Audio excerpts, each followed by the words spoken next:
Bom, então estamos começando oficialmente a série de estudos aí baseada no devocionário do Timothy Keller e da esposa dele, da Kate Keller, né? O significado do casamento.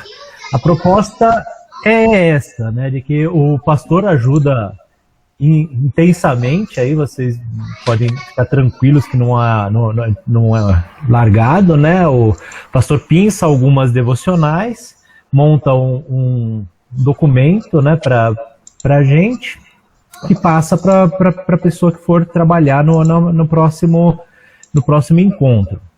A partir dele a gente tem liberdade de trabalhar com outros textos, né? O pastor se predispõe a conversar, ajudar, apoiar, né, nesse processo de construção aí da reflexão. E a ideia é que a gente tenha durante esse ano essa rotatividade, né, de que tenhamos as pessoas do próprio grupo trazendo os estudos, traz um dinamismo diferente. Eu confesso que eu tenho dificuldade de falar principalmente de trazer uma reflexão sobre a Bíblia. Eu acho que o peso é enorme, porque a responsabilidade é muito grande. Eu sou cara de pau para diversas coisas, mas esse é um ponto que eu tenho bastante dificuldade. Essa música que a Dani contou, que eu passei aqui, que a Dani falou que foi do nosso casamento, pra você ter uma ideia, a gente entrou cantando, ou melhor, ela cantando e eu fazendo uma coisinha ali, né? Mas a gente encara desafios. Só que falar da palavra de Deus é uma responsabilidade muito grande. Então, isso exige mais da gente, isso nos faz crescer mais, isso também força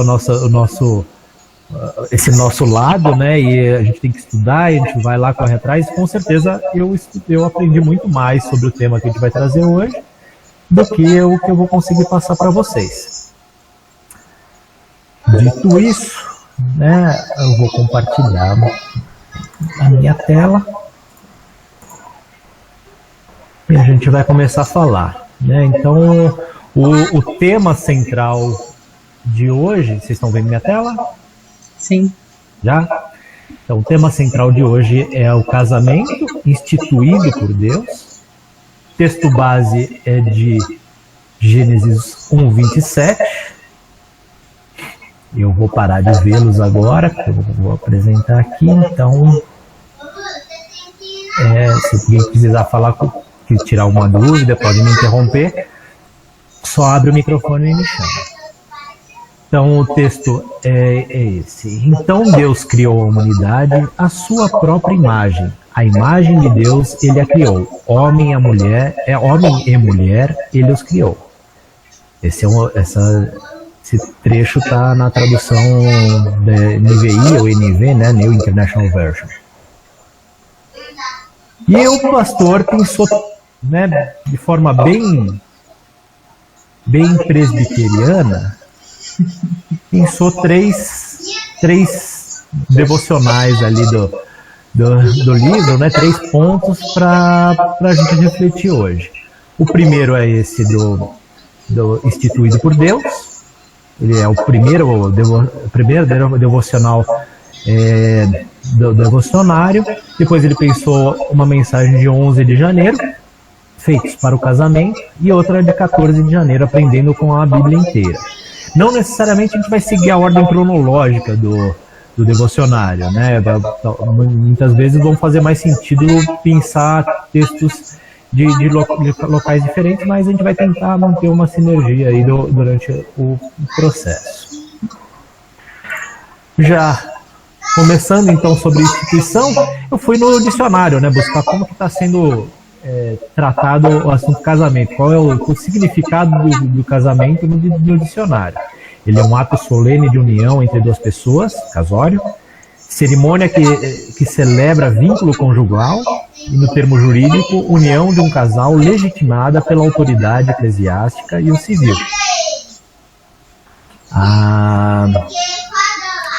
Aí também extraído de um texto na internet chamado da História do Casamento, né, que a palavra casamento deriva de casar que vem do verbo casa, baseado já num conceito antigo de que, uma tradição antiga de que o noivo, quando desposava a mulher, ele tinha que prover uma casa para ela, ou a família dele tinha que prover uma casa para o casal. Daí vem o nome casamento. Essas definições aqui são bem secas, né? E elas remetem a alguns valores, e a cada vez mais são injetados aqui valores que a gente tem visto, porque a sociedade, a lei tem que estruturar o que já existe posto aí pelas pessoas, né? Também nesse texto da história do casamento, ele narra que a maioria das sociedades antigas precisava de um ambiente seguro para a perpetuação da espécie, e um sistema de regras, né, para lidar com direitos e propriedade, e a proteção da linhagem de sangue. A instituição do casamento, ela apoiava exatamente nesse processo. Só deixa eu fazer um negócio aqui que deu um erro. Vou parar minha apresentação e apresentar de novo. Não vou perder minhas colas. Agora sim. Então, o raciocínio vem desde a Idade Média, né? O termo casamento surgiu mais ou menos naquela época, com esses propósitos de tratar uma questão social, né? E o Timothy e a Kate colocam no devocionário, né? Nos dias de hoje, pensamos que o casamento como um relacionamento romântico entre duas pessoas, as quais o casamento civil ou cerimônia de casamento com efeito civil confere alguns benefícios legais. É interessante a gente observar que, independente da cultura, parece que todas elas têm um conceito de casamento. Eles vão se distanciando, eles vão se distorcendo às vezes, mas o conceito de casamento ele existe na grande maioria das culturas, né? E isso me faz pensar que existe um ponto em comum, diferente do que a gente viu aqui na história do casamento e das definições, né, do dicionário.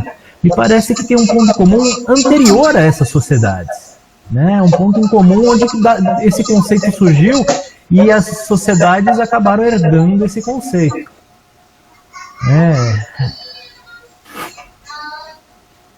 E o único problema é que quando a gente começa a se distanciar desse ponto comum, sem levar ele em consideração, sem revisitar essa origem, entender o significado original, aí que começa o distanciamento e as distorções, onde a gente já começa a ver casamentos surgindo por benefícios legais, como o Timothy coloca, pessoal interessado em dinheiro ou pautando o casamento em valores que não são os mais adequados, ou que são passageiros, né?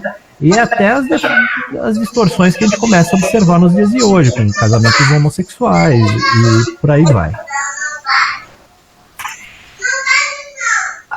Puxando essa questão de que existe um princípio anterior, né, algo original, nós cristãos entendemos que o casamento é uma instituição divina, e começou bem cedo, né? Aqui eu trago um texto de John Piper, intitulado Casamento Vivido para a Glória de Deus, onde ele coloca: a palavra decisiva nesse tópico é a palavra para. O casamento vivido para a glória de Deus. O tópico não é a glória de Deus para a vida do casamento, nem casamento vivido pela glória de Deus, mas o casamento vivido para a glória de Deus. O casamento existe para magnificar a verdade, o valor, a beleza e a grandeza de Deus. Deus não existe para magnificar o casamento. Até que essa ordem seja vivida e valorizada, até que ela seja vista e saboreada, o casamento não será experimentado como uma relação da glória de Deus, mas sim como um rival da glória de Deus. No devocionário nós temos: a Bíblia diz que o casamento é uma invenção de Deus e, portanto, está entrelaçado no próprio tecido da natureza humana. A primeira menção de homem e mulher e casamento na Bíblia ocorre com a primeira menção feita à própria humanidade. E ainda que nem todos os indivíduos devam se casar, como Paulo trata em alguns textos, né, a raça humana como um todo é criada para isso. Sem casamentos saudáveis, nenhuma sociedade humana poderia prosperar. E essa devocional ela nos convida a uma reflexão. Qual lições você vê entre a saúde das pessoas em geral e a saúde dos casamentos? É uma boa analogia. Eu vou trazer algumas reflexões ainda de outros autores. Ainda continuando com John Piper, um livro dele chamado Casamento Temporário, ele coloca: o abismo entre a visão bíblica do casamento e o conceito humano é, e sempre tem sido, enorme. Na história, algumas culturas mais do que outras têm respeitado a importância e a permanência do casamento. Outras, como a do mundo ocidental do século XXI, têm atitudes tão baixas, descomprometidas e utilitárias com relação ao casamento, a ponto de fazer a visão bíblica parecer ridícula para a maioria das pessoas. O casamento é uma dádiva temporária, mas gloriosa. É mais do que o amor mútuo entre marido e esposa. Imensamente mais. Seu significado é infinitamente grandioso. A manifestação do amor fiel à aliança de Jesus a seu povo. Aqui já fazendo uma analogia à própria figura colocada na Bíblia de Jesus e a igreja é a noiva de Cristo, né?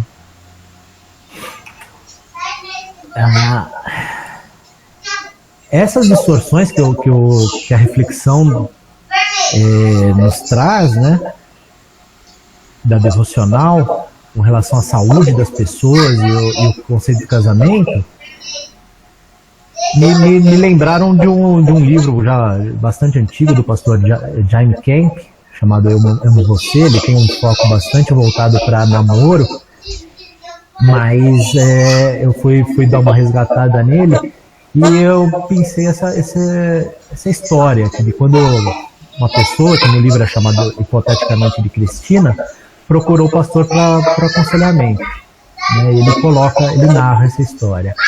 Eu me lembro de uma das primeiras coisas que ela me falou foi o seguinte: Jaime, eu não o conhecia, referindo-se ao marido. Quando éramos namorados, ele era tão gentil, tão atencioso, tão carinhoso, me levava para a igreja. Nos domingos à tarde, ele esperava pacientemente enquanto ensaiávamos o coro. Mas depois que nos casamos, ele mudou completamente. Não quis saber mais da igreja, até parece que acabou aquele carinho e amor que nós sentimos no namoro. A conversa terminou com Cristina dizendo: Jaime, já começamos o processo de divórcio. Hoje ela está divorciada e tem uma filha. Não sei o que vai acontecer com Cristina, mas uma coisa eu sei: ela não teria passado por essa dor se tivesse ouvido e obedecido aos princípios da palavra de Deus. Quando começou a duvidar daquilo que Deus falou e a se justificar, ela passou a andar por um caminho que levou a muita tristeza e dor. É uma história que deve acontecer só na França, né? A gente não escuta muito por aqui depois que casou ele mudou. Ela era outra mulher no nosso namoro. Agora era uma mulher completamente diferente.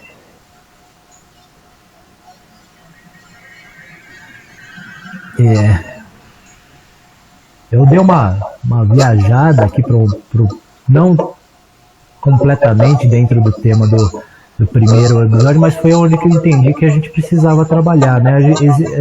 Esse livro, Eu Amo Você, ele trata de namoro, e aqui essa narrativa é bem relacionada, na verdade está relacionada com um jogo desleal, né? Com um namoro entre uma pessoa crente e não crente, mas mostra, né, ilustra aqui que não seguir os princípios bíblicos leva a tristeza e dor, né? Mostra um caso real de uma pessoa que estava vivendo uma situação muito triste. esse foi por causa de um casamento misto, mas isso se expande para outros âmbitos, né? E aí eu já puxo o assunto para a segunda devocional, feitos para o casamento. Deus nos criou para certas coisas. Ele nos fez para adorá-lo, Êxodo 20. Ele nos criou para trabalhar, criar e cultivar coisas, Gênesis 2. A história mostra que ignorar ou tentar evitar isso leva a terríveis consequências. Quando ele nos criou à sua imagem, Deus também nos fez homem e mulher, Gênesis 1, nosso texto base. E nos deu a dádiva do casamento, Gênesis 2. Isso significa que, embora nem todos se casem, 1 Coríntios, a raça humana, como um todo, não pode prescindir do casamento. Também significa que aquilo que fazemos sexualmente reflete e espelha Deus e faz parte dos seus caminhos e de suas obras. Ou rejeita tudo isso. Não podemos criar um casamento que nos convenha. Pelo contrário, nós é que fomos criados por Deus para o casamento. Aqui a gente começa a observar que ele traz a figura clássica, pelo menos para mim é clássica, não sei se para vocês, vocês conhecem ela no trabalho, a gente usa bastante, que é a do rabo balançando o cachorro, né? A sociedade como um todo, até a gente acaba recebendo isso como uma carga cultural e sem perceber começa a enxergar o casamento dessa forma, né? Que ele está aqui para nos apoiar, para nós, né? E olhando para os textos e olhando para essa reflexão, ela mostra exatamente o contrário, que Deus criou o casamento, né? E nós fomos feitos para casar. As ordens são diferentes. Nessa sociedade que a gente está vivendo, né? A sociedade líquida de Bauman, o momento self-service, né? Todo mundo quer consumir o que interessa, escolher ali o que não interessa, não despreza. Não é muito popular esse conceito de que não é um casamento que é feito para você, para te servir, que é para te ser útil, né? Mas pelo contrário, né? Você tem um propósito no casamento, né? Você tem um casamento para ele, né? Isso dá trabalho, não é tão simples nem tão conveniente como se espera, né? Essa inversão de valores muda muita coisa, né? Deixa de se colocar coisas temporárias no alicerce do casamento. Hoje, na sociedade normal, as pessoas vão colocando coisas como beleza, como dinheiro, né? Coisas que vão passar. E aí, quando isso passa, o casamento passa junto. Não é essa a visão, né? Não é esse o propósito. O casamento é feito para ser duradouro. E ele tem que ser pautado e alicerçado em coisas duradouras. A gente ainda por cima recebe aquela carga, né? As meninas e até os meninos recebem a carga de contos e fadas, dos felizes para sempre, e acabar transferindo essa visão para o casamento. Eles vão ter altos e baixos, mas desde que se entenda qual é a perspectiva do casamento, eles são superados de uma maneira diferente também. Não como uma quebra de uma paixão ou de uma ideia que não para mais de pé, né? A reflexão provocada nessa segunda devocional é: até que ponto você foi influenciado pela visão da nossa cultura? Que efeito isso teve sobre você, sobre como você vive seu casamento? Aqui esse ponto, né, da nossa cultura e dessas questões que são colocadas bem sutilmente, que a gente vai absorvendo e nem percebe onde vem, me fez fazer uma analogia com o racismo, né? Que tá em voga agora, né? Quantas frases a gente não tem visto agora aparecendo que elas têm cunho racista, têm uma origem racista, e a gente nem sabia. A gente usa ela naturalmente, por menos racista que a gente se enxergue. Mas acaba absorvendo isso na cultura, fala transmitida de um pai o filho, né? Meu pai falava, e sempre foi engraçado, a gente continua falando. E esses conceitos também vêm sendo transmitidos, de casamento, qual o reflexo, como a gente enxerga casamento que, na perspectiva, olhando nossa infância, como que a gente via esses modelos. E boa parte dessa segunda devocional também a gente acabou tratando nos textos de Piper e no primeiro. Então não me parei muito nele, né? Já puxando para a terceira devocional, porque eu acho que ela é fundamental para essa baliza, né, que a gente precisa ter, para essa referência. Essa última, ela nos traz uma pergunta, né? Qual é a nossa referência? Qual é a baliza que a gente precisa ter para seguir, entender essa inversão de valores e como que o casamento precisa ser enxergado? É a história, a sociedade, a cultura ou é a Bíblia? Se a resposta é a Bíblia, primeiro a gente tem que ler, né? A nossa cultura, a gente não tem tanto hábito de leitura, né? Apesar de que na igreja, graças a Deus, na igreja evangélica, desde os reformadores, sempre teve essa pegada, né, esse incentivo das pessoas lerem mais, provocação, né, desde as criancinhas que a gente força ela nas enquetes, nas esquetes de vamos ler, forçando isso, mas ainda assim há uma grande dificuldade de se ler. Mas não, o estudo traz à tona que não basta ler, né, você ler a Bíblia. Você tem que lê-la com um enfoque específico, né? Quando a Bíblia é grande o suficiente, quantas vezes a gente já não passou por textos que a gente tinha uma compreensão inicial, mas dependendo do momento que a gente estava vivendo na nossa vida, a gente voltou naquele texto e ele teve um significado diferente. A Bíblia é enorme, né, nesse sentido. Então a gente lê-la com o enfoque de tentando enxergar ela de fio a pavio, como o que é o casamento na Bíblia, a gente vai enxergar muito mais do que a gente costuma enxergar em textos pensados. É isso que eles trazem na reflexão dessa devocional. Temos nos desafiado a olhar para a Bíblia em busca de pontos de vista sobre o casamento. Mas onde estão eles, afinal? Não devemos pensar que a Bíblia só nos oferece informações sobre casamento quando fala diretamente sobre o assunto em textos como Gênesis 2, 1 Coríntios 7, Efésios 5.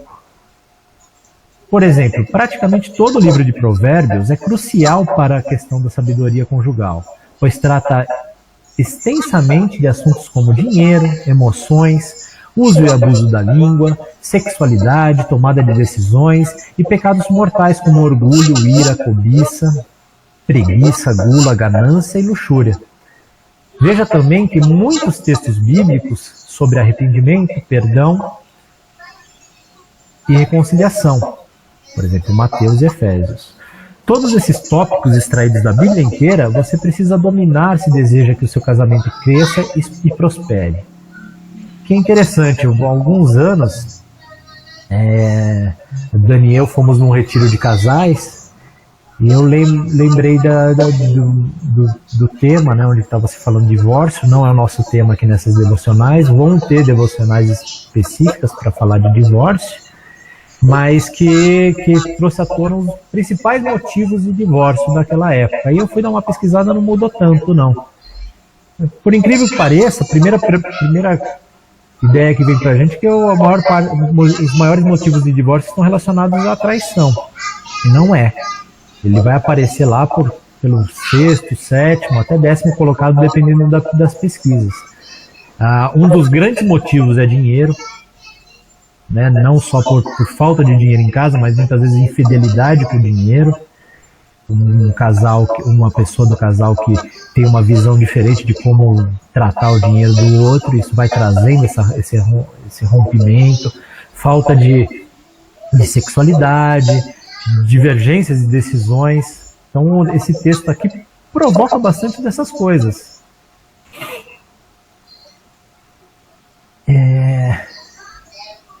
E é aqui em Gênesis 2, que é bastante citado, né, tem o texto que eu trago aqui. Por essa razão o homem deixará o pai e mãe e se unirá à sua mulher, e eles se tornarão uma só carne. Eu peguei um texto também do Stott, no devocionário dele, a Bíblia Toda, o Ano Todo, foi montado aí um pouco depois da morte dele, onde traz: o casamento tem sofrido tantas ameaças no mundo ocidental de hoje, que é bom relembrarmos sua base bíblica. Em Gênesis 2, 24, encontramos a definição bíblica para casamento. Ela é ainda mais importante porque foi endossada pelo Senhor Jesus Cristo, em Marcos 10. Ele é um relacionamento com 5 características principais: heterossexual, casamento é a união entre um homem e uma mulher; monogâmico, um homem e uma mulher, ambos no singular. A poligamia, ela chegou a existir em algum momento da história, ela foi aceita, mas mais uma vez, conforme a gente ia se distanciando da vontade original de Deus, isso foi acontecendo. Mas se a gente olhar para o texto bíblico, olhar para a origem, foi sempre um homem e uma mulher, desde Adão e Eva. Ele é baseado em compromisso. Quando um homem deixa a casa dos seus pais para se casar, ele deve unir-se à sua mulher, juntar-se a ela como cola, como sugere o texto do Novo Testamento. E o divórcio, mais uma vez, ele só apareceu na história aí como uma concessão, mas ele nunca foi o plano original de Deus. Ele deve ser público. Antes de partir para o casamento é preciso deixar os seus pais, e esse deixar indica uma ocasião social e pública. Interessante que na igreja presbiteriana a gente reconhece o casamento civil, né, principalmente. Pode até existir, a cerimônia de casamento é uma cerimônia que é feita para abençoar, para pedir a bênção de Deus para aquele casamento, mas ela precisa ser acompanhada do civil. Pode existir um casamento civil sem o casamento na igreja, mas o casamento na igreja sem o civil não é reconhecido pela igreja. E ele deve ser físico. Eles se tornarão uma só carne. Por um lado, o casamento heterossexual é o único contexto dado por Deus para a união sexual e a procriação. Por outro, a união sexual é um elemento tão importante no casamento que a sua não consumação deliberada é, em muitas sociedades, motivo para a sua anulação. A gente não vê nenhum tipo de restrição entre Adão e Eva, né? Eles andavam nus ali e não tinham vergonha alguma desse momento. Eu trouxe Stott aqui, que é minha base, o que eu mais tenho aqui, acho que de referência é Stott. Stott para os íntimos, tá, gente? Mas eu tenho umas questões engraçadas, né? O Stott, eu tenho ainda na adolescência, eu comprei um livro dele chamado Grandes Questões sobre o Sexo. E eu tive 2 frustrações com ele. Primeira, que não tinha ilustração nenhuma. Né? Para um adolescente, a ilustração... Enfim. A segunda é que depois que eu li o livro e tal, eu descobri que o Stott era celibatário. Então, poxa, com que gabarito, né, um celibatário está falando sobre sexo? Ou aqui, porque eu estou comentando isso, porque se ele era celibatário e não era casado, que bagagem ele tem para falar de casamento? Bíblia. Ele é estudioso da Bíblia e a Bíblia traz toda a bagagem necessária que ele tem para falar de casamento, e ele manda bem, eu tenho que confessar, sou suspeito para falar. E já caminhando para o final, eu trago também mais uma frase do John Piper. Também extraída do texto Como Viver para a Glória de Deus no Casamento. Aqui está a chave que abre 1000 portas. Satisfação superior em Deus acima de todas as coisas terrenas, incluindo seu cônjuge, sua saúde e a sua própria vida. Salmo 63:3. A tua benignidade é melhor do que a vida. Esse pensamento é a fonte de grande longanimidade, sem a qual os maridos não podem amar como Cristo, e as esposas não podem seguir como a noiva de Cristo, a igreja. Efésios 5 deixa claro que os maridos tomam seus exemplos de liderança e amor de Cristo, e a mulher toma seus exemplos como submissão e amor a partir da devoção da igreja pela qual ele morreu. Em ambos os atos complementares de amor, liderar e se submeter, são insustentáveis para a glória de Deus sem uma satisfação superior em tudo que Deus é por nós em Cristo.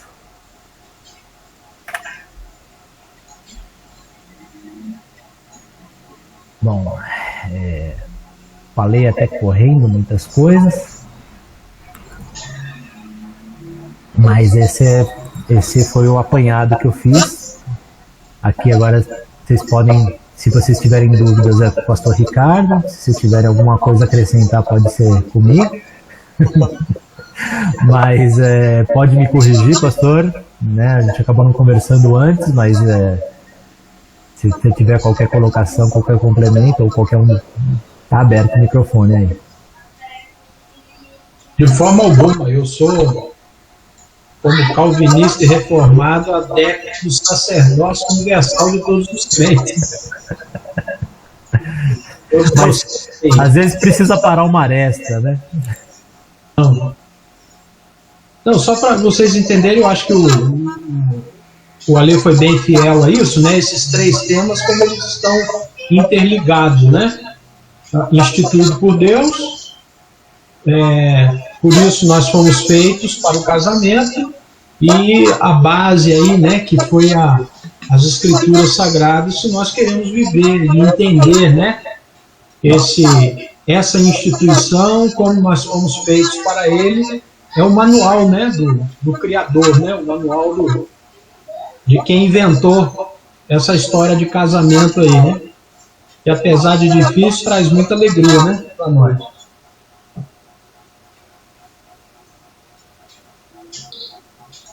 Eu só achei interessante aquilo que você colocou, né, de como a cultura vem desmerecer o casamento, né? Aí a pessoa vai casar e diz, você vai se enforcar quando? Verdade. Você vai até a gente brinca dentro de casa, né? Porque vem da nossa cultura, né? Tem coisas mais pesadas, né?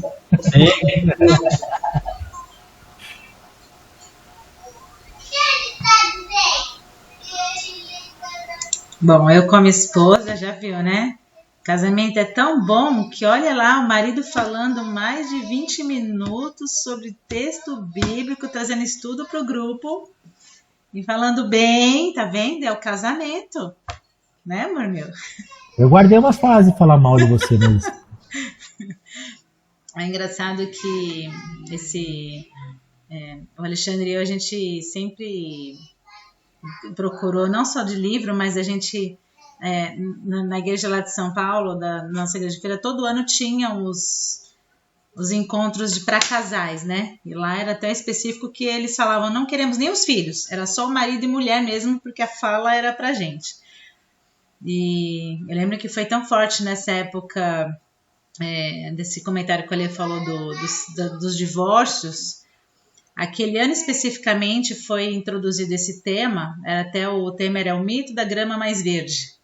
A grama do vizinho é mais verde, né? Ele falou, não é mais verde, né? Que seu olho, né, você deu a brecha, né? Então nós ficamos o final de semana trabalhando isso sobre o tema do livro, que nós tínhamos, infelizmente, igrejas muito próximas a nós que a liderança, pastores, presbíteros, diáconos, gente de coral, dentro da presbiteriana, foi, parece que uma enxurrada. Então a gente chorava junto porque eram amigos nossos, pastores com quem a gente viu crescer, né, os filhos desses pastores. Então a gente falou, até hoje a gente não esquece uma fala, né?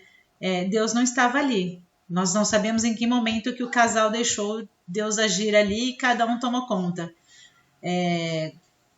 Achou que cada um tinha esse poder para agir, acabou o casamento.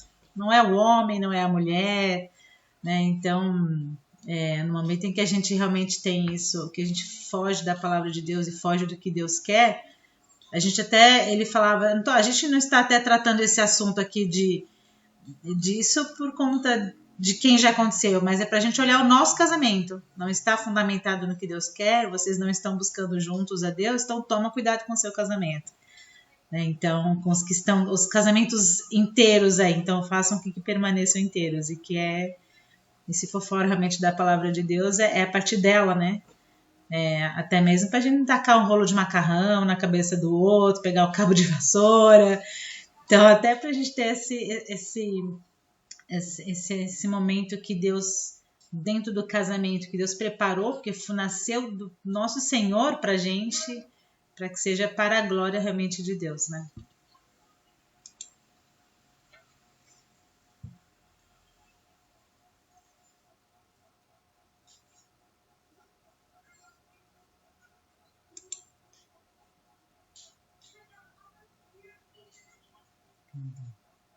Ricardo, está conferindo se eu estava certo?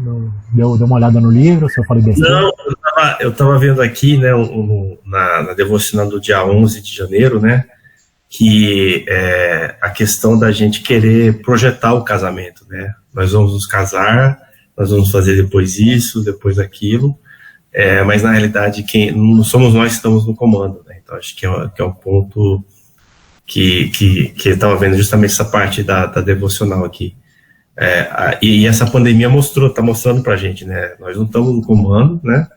E cada vez mais o casamento ele é fundamental pra gente também passar por esse processo, né? E entendendo que é uma criação de Deus, a gente consegue aí passar por dificuldades, por momentos difíceis, porque realmente a gente sabe que não está no comando e que a gente tem que, aos poucos, seguir no caminho que está sendo direcionado para a gente, né?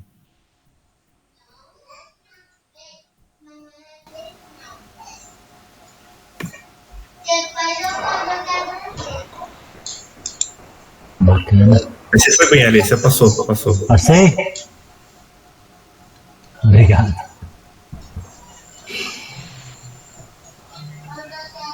Mais alguém, gente?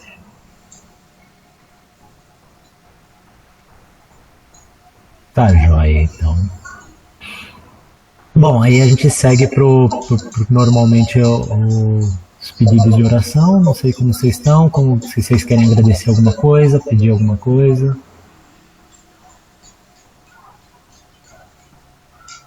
Eu coloquei lá no grupo, tá, o PDF das 3 devocionais, para quem não tem o livro, tá? E também, se você quiser depois, você pode mandar aí, transformar em PDF a sua apresentação, né? Uhum. Teve ali palavras muito boas do John Piper, né? Do Scott. Mando sim.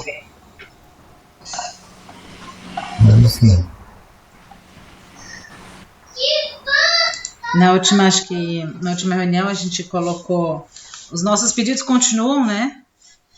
Esse momento da pandemia, o que tem refletido dentro das casas, os desafios de escola, né? A gente até falou também da escola, então continua essa relação de escola, pais, professores, e os desafios continuam, e também em relação ao pensamento que a gente tem com a igreja também nessa questão, né? Então, o que esse momento tem proporcionado, tantas decisões, retornos, e a gente tem colocado isso já desde da outra reunião, a gente continua com essa anotação.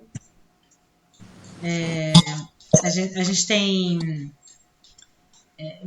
ainda sobre o Covid, a gente tem dado graças a Deus, porque Deus tem cuidado de vários de nós, da nossa igreja, que pegaram Covid, estão mesmo em tratamento, recuperando, mesmo que ainda precisando, mas a gente também continua em oração com aqueles em que tiveram fatalidades na família, né? Não sei qual, né? Todos nós temos pessoas próximas em que aconteceram essas fatalidades, às vezes amigos muito próximos nós.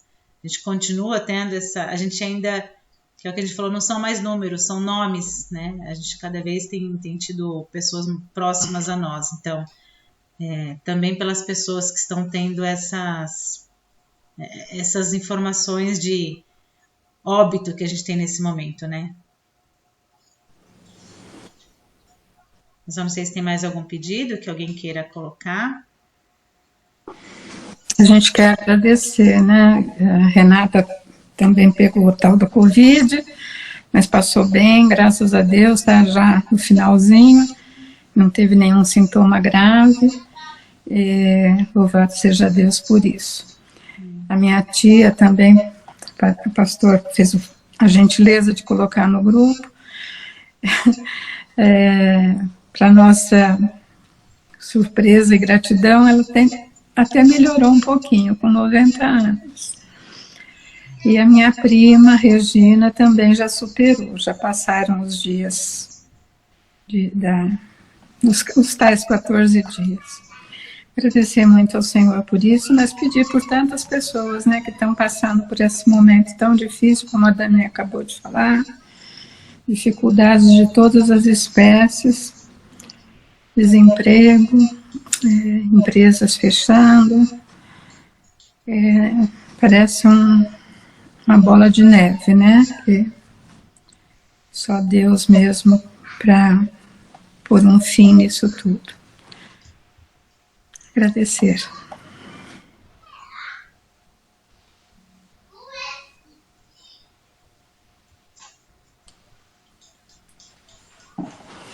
Beleza, a gente vai... Você ia falar, Sara?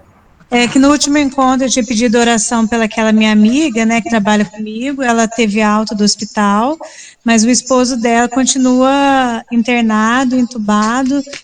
Tem dias que tem melhoras, daí pioras, mas ele ainda está entubado. Então pedi oração pela família, continuar orando, né?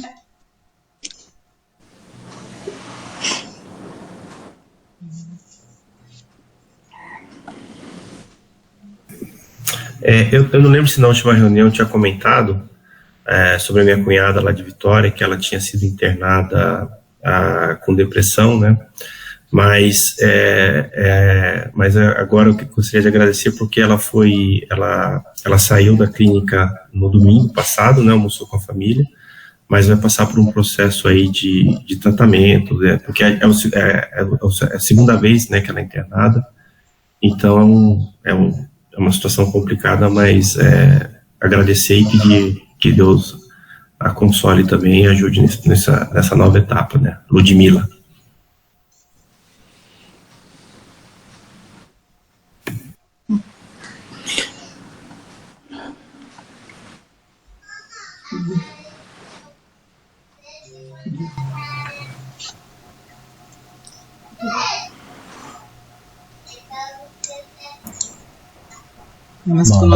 Você fala, a gente vai colocar no grupo.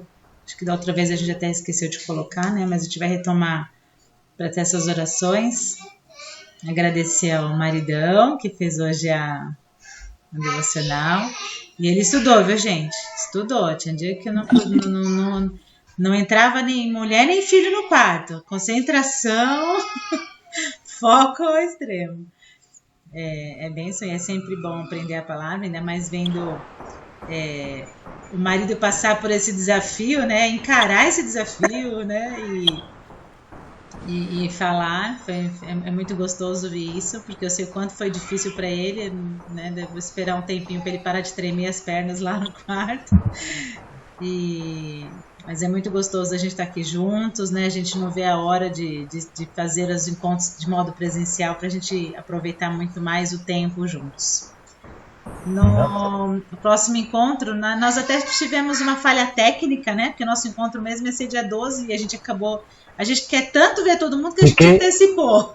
Na verdade eu fiquei tão nervoso preparando o negócio que eu antecipei uma semana. No dia 12...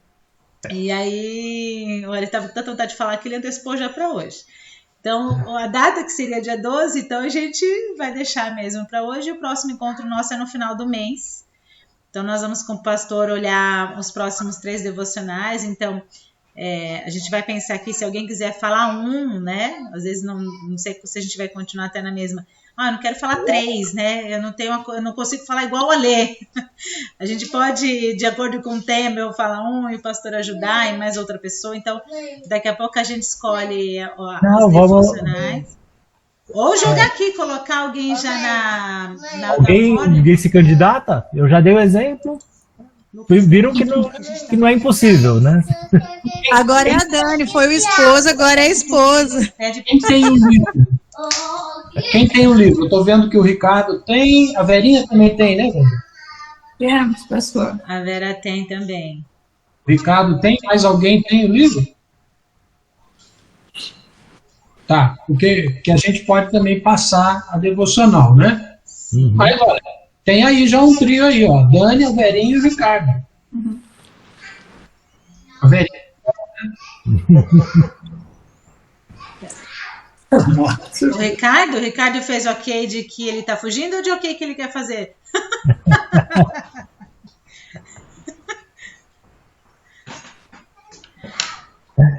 Ricardo, o Ricardo faz uma devocional? Eu faço. A gente pode fazer assim. Quer, Ricardo? Você faz uma devocional? Faço. Quer fazer uma? A gente põe uma. A gente pode até ver, pastor, faz uma que eu falo um pouquinho, o Ricardo outra e arremata com você falando, pode ser? Então, de 3 devoções, das devocionais, a gente faz. Pode ser? Acho que pode seguir a linha de raciocínio que o pastor está trazendo, porque ele não me falou, ó, faz dos 3. Ele passou 3 temas. Eu poderia ter pego, né, um deles, e eu acho que os outros poderiam servir de alicerce. Então a sugestão é a mesma. Acho que o pastor pode fazer essa linha de raciocínio, passar, se o Ricardo topar, então da próxima vez. E aí você trabalha do jeito que você quiser, Ricardão. Mas se você não estiver confortável, tranquilo, também a Dani pode fazer. Ou a Vera, se ela estiver também confortável de trazer a palavra. Mas a ideia é que durante esse ano todos nós se provoquemos a rodar e a fazer, mesmo quem não tiver. O pastor me passou na íntegra as 3 devocionais, então não precisaria ter o livro mesmo. Tá bom. Então a gente vai deixar o Ricardo. Ó, Ricardo, final do mês, ó. Tem um mês quase para se preparar. O Alexandre querendo colocar na fornalha, ó, tá vendo? Ele colocou. Então, antes, nós vamos conversar com o pastor, a gente dá uma olhada ali na devocionário e passa o quanto antes para você, Ricardo, que assim você tem tempo para pensar bem, tá bom? Vamos orar, pessoal, agradecendo pela bênção que é essa oportunidade que a gente tem, né? Por mais cansados, como que é a musiquinha da abertura? Desanimados não, né? Desanimados não, mas sim, realmente a gente está cansado, com tantas coisas para fazer, mas como é gostoso a gente parar, mesmo que seja aqui 1 horinha, que a gente está aqui juntos, aprender um pouquinho do que Deus quer falar para a gente, e esse tema do casamento, a gente viu, é uma das partes que tem precisado para o nosso crescimento, né, dentro da família. Então é uma bênção ter essa oportunidade com todos vocês. Senhora, pastor Ricardo, passei só para os Ricardos, o Ricardo começa e o pastor Ricardo termina. Para a gente encerrar? Tá ok. Bondoso Deus e Pai, nós queremos te render graças e louvor por essa oportunidade de estarmos aqui reunidos, mesmo que desta forma virtual, mas o Senhor nos dá essa possibilidade, como é bom poder ver o rosto de cada irmão, cada irmã, e saber que o Senhor tem preservado a vida deles, dos seus familiares, tem dado o sustento necessário. Te agradecemos, ó Deus, pelas notícias que temos aqui hoje, para te agradecer de recuperação da Ludmila, da Renata, Senhor, de outras pessoas que estão se recuperando, como a amiga da Sara, mas outros, ó Deus, que ainda estão passando por provas, por lutas, ainda internados, as suas famílias preocupadas, vidas sofrendo, famílias enlutadas, pessoas perdendo seus empregos, empresas sendo fechadas, ó Deus. Esse momento é muito difícil, nós queremos rogar a tua bênção, a tua assistência, o teu consolo, o teu conforto sobre todos nós. E que o Senhor continue abençoando a nossa igreja, para que tenhamos sabedoria, ó Deus, para passar nesse momento, e de nós, cada um individualmente, cada família, de ser sal, de ser luz, de ser a mão estendida, o braço estendido, o coração de Jesus para aquelas pessoas que estão sofrendo e passando por necessidades. Quantas oportunidades nós temos, Senhor, pelo telefone, pela internet, ó Deus, de levar uma mensagem, de fazer uma oração, Senhor, com alguém que está sofrendo, de mandar um texto bíblico. Que o Senhor nos abençoe, a como famílias exercermos, ó Deus, esta missão, Senhor, nesses dias tão difíceis que estamos aqui enfrentando. Te pedimos lá pela Benê e pela Regina também, ó Deus, na sua recuperação, que o Senhor dê paz ao coração da Verinha e do João, ó Deus, e que o Senhor esteja abençoando a cada um de nós, e que especialmente as nossas famílias possam estar firmadas na Tua Palavra, como nós aprendemos hoje, possamos nos lembrar que estamos juntos porque o Senhor nos fez para o casamento, o Senhor instituiu o casamento, e apesar das lutas e das provas, consequências, Senhor, da queda, do nosso coração duro, Deus, nós possamos buscar em Ti a graça necessária, Senhor, para permanecermos unidos e abençoando, Senhor, os nossos filhos, a nossa família, e dando, Senhor, a cada um a Tua graça e a Tua misericórdia. Despede-nos agora com a Tua paz. Obrigado pela vida do Alê, pela sua fidelidade, ao texto sagrado, ao estudo que foi proposto para esta noite. E que o Senhor abençoe o Ricardo também na sua preparação para a próxima exposição, e que possamos crescer com ele também na reflexão da Tua Palavra. É a nossa oração, pedindo-te perdão para os nossos pecados e agradecendo por tudo em nome de Jesus. Amém. Amém.